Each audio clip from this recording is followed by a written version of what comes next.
Now, let's look at some core feature of power, and it's so basic, and it may even be kind of like banal. But I think it's important to just keep it in mind again as we're moving through this topic of women in power. Power is, of course, always relational. When we say power, there's always a second person involved, namely the one who is the dependent person, the one with less power. That's always implicitly in the word.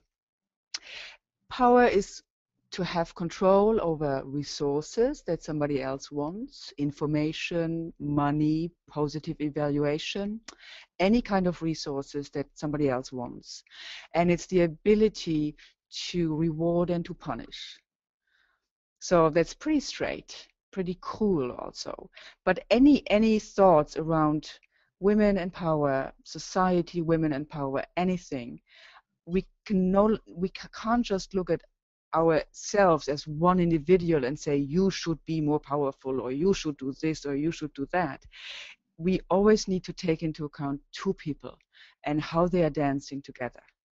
And the better we understand the dynamic in a pair of people, or in a team, or in a larger network, the better we know how we can exert influence, how we can achieve the kind of power that we feel is positive power. That power is the ability to control uncertainty. So imagine you're in a large organization and they've announced a reorganization, and you don't know whether you're going to be fired tomorrow or whether you may stay. What's going to happen? You don't know. The people who are in leadership positions, they probably know more than the subordinates do. So they probably have power over uncertainty. So, and it's if power is power over uncertainty, then it's also maybe interesting to think of, okay, so how does the relationship of power affect our gut feeling of certainty? So we know this type of power relationship when a man is in a leadership position over another man. This is quite common. We are also all pretty much familiar with a male in a leadership position giving guidance, managing a female subordinate.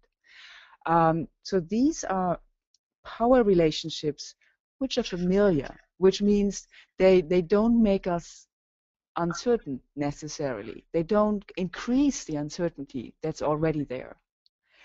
However, this one, when a woman is in a power position over a guy, it's simply a position, a relationship we have yet not so much experience with.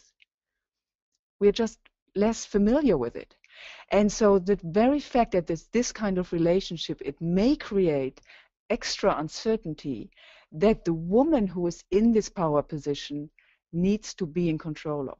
So not only does she have to control uncertainty by virtue of her position up here, but her very position creates an extra uncertainty that she also needs to be able to manage. And she needs to exude the image that she will be able to manage that uncertainty. That's why, as we are thinking of, if you are, for the women among you out there, one of the things that I believe is very, very helpful is, what does uncertainty do to me? Does it give me a kick? Do I feel thrilled? Do I get extra energy? Or is it something that disables me, that paralyzes me, that makes me feel uncomfortable? And the better we are aware of our own emotions around uncertainty, the better we can finally manage our uncertainty and look for ways to actually control the uncertainty.